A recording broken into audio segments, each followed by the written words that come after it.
Welcome in world of technology. Hands-on, Fitbit Versa review. The Fitbit Versa looks to offer a lot of the best features from the Fitbit Ionic in a smaller package with a lower price point. Fitbit Versa release date and price. You can pre-order the Fitbit Versa right now, but it won't be on shop shelves, virtual or physical, until some point in April. Fitbit has yet to specify an exact date for the watch's release around the world, but on March 14 the Fitbit website stated 3 until 4 weeks, so we can expect it around the middle of April in the US, UK and Australia. As for price, the Versa is set to cost £199.99, $199.95, around $199.95 Australian dollars, in the UK, which is much cheaper than the Fitbit Ionic, as the price started at £299.95, $299.95 and $449.95 Australian dollars. Design and display. The Fitbit Versa takes a lot of the design language the company has learned from the Ionic and transferred it into a smaller watch that those with slimmer wrists will likely appreciate.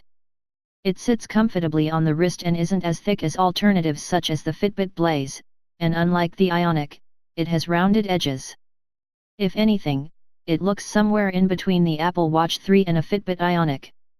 Color choices for the body are either a light silver or pink, but while those options are limited, you'll have lots of different bands to choose from. The resolution looked good, and while there are thick bezels around it, the screen seemed responsive in our limited testing time flicking through apps. One new feature on the watch is specifically for women to help in tracking their menstrual cycle.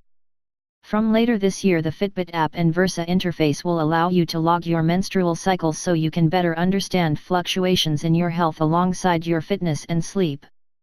Specs.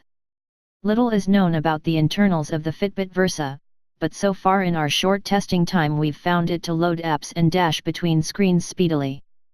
It runs Fitbit OS, which is limited in scope but comes with a variety of apps through the Fitbit app gallery. Right now there's not a huge selection on there apart from apps and watch faces made by Fitbit, but we're starting to see a few more big-name apps like Strava and Starbucks coming to the platform. Fitbit hopes more big-name apps will flock to the platform soon too, so expect further apps and watch faces to appear on the gallery in the future. There's also space on the watch for up to 300 songs if you upload the actual files, or you can use a partnership with Deezer to put the songs onto your watch, but you'll need to be subscribed to use that. Smart notifications also work on the Fitbit Versa, so you'll be able to receive messages from a variety of apps right through to your wrist. Fitbit is trying to adapt it for those who have Windows Phone or iPhone devices, but the wait may be a little longer for that.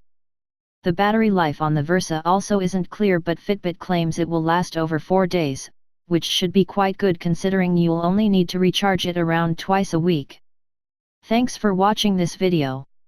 Don't forget to subscribe this channel. See you next time on the other our videos.